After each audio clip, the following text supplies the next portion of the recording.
Il faut dire que 100 jours après la mise en place du gouvernement Sama Lukonde et 90 jours après la proclamation de l'état de siège, le Parti libéral pour le développement a voulu faire une évaluation de la situation politique et surtout sécuritaire, particulièrement à l'est de la République démocratique du Congo. Le constat, il est amer, c'est qu'en dépit de toutes les promesses qui ont été faites, 90 jours après la proclamation de l'état de siège, la situation sécuritaire n'a pas évolué de manière positive au Nord Kivu. Il ne faudrait pas que l'on puisse vendre au chef de l'État des informations qui sont fausses. La réalité, c'est qu'en 90 jours, plus de 440 personnes ont été tuées, notamment dans la zone de Beni, à Ituri et à Djougou. Plus de 25 véhicules ont été incendiés par les ADF NALU. Plus de 10 motos ont été calcinés. Plusieurs populations sont en déplacement, plusieurs villages vidés de leurs habitats.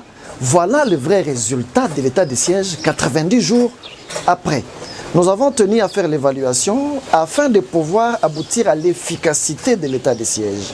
Nous avons pensé que pour son efficacité, il faut lever l'état de siège dans la province du Nord Kivu et en Ituri et ne les maintenir que dans les zones gravement affectées, ça veut dire la zone de Beni, la zone d'Irumu et la zone de Djougou pour ce qui concerne la province de l'Ituri.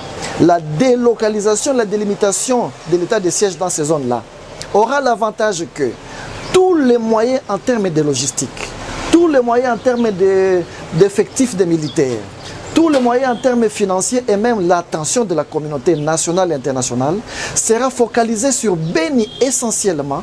Et après Beni, après avoir cerné Beni et en terminé avec les ADF NALU, on peut délocaliser l'état de siège maintenant dans un autre territoire. Donc une délocalisation rotative de l'état de siège.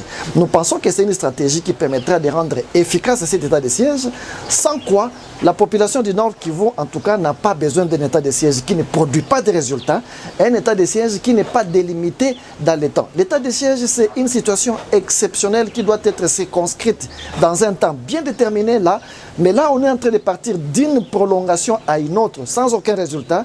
Nous avons tout simplement appelé les députés nationaux également, au terme de cette évaluation, que l'on ne puisse pas autoriser une 6e prolongation si on n'a pas eu un rapport d'évaluation de l'état de siège, qu'on ne puisse pas prolonger une 6e prolongation si l'état de siège n'est pas délimité dans ces zones gravement affectées par les conflits. Voilà un peu à ce qu'on se la situation. Face à une consultation populaire dans les deux provinces, notamment le Nord Kivu et l'Ituri, une consultation populaire avec les députés provinciaux, avec la société civile, avec les confessions religieuses, les leaders coutumiers, les femmes, les étudiants, les mouvements citoyens, afin de connaître leur perception par rapport à l'efficacité de l'état de siège.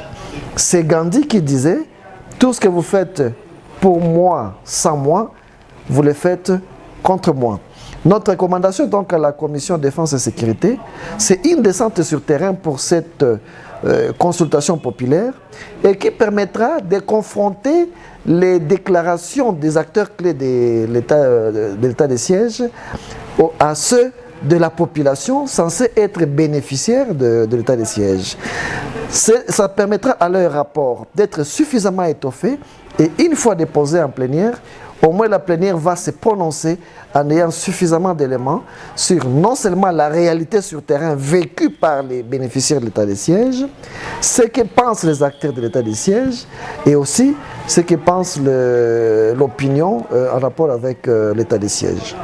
Sans passer par le dos de la cuillère, le vice-président de l'Assemblée provinciale du Nord Kivu dénonce quelques dérapages constatés. Un certain nombre de taxes qui sont illégalement instituées par les administrateurs des territoires.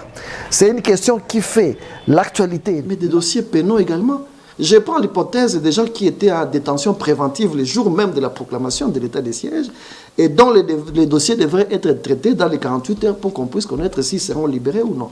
Mais depuis ces jours-là, il y en a qui sont en train d'être victimes également de cette mesure-là. Cet élu de Lubero appelle le chef de l'État congolais à reconsidérer sa décision ou à apporter des précisions au cas où il ne s'agit que d'une mauvaise interprétation de l'ordonnance présidentielle mettant en place l'état de siège. Et ce que je dis, je l'assume. Je pense que les conseillers du chef de l'État l'ont induit en erreur. J'assume ce que je dis.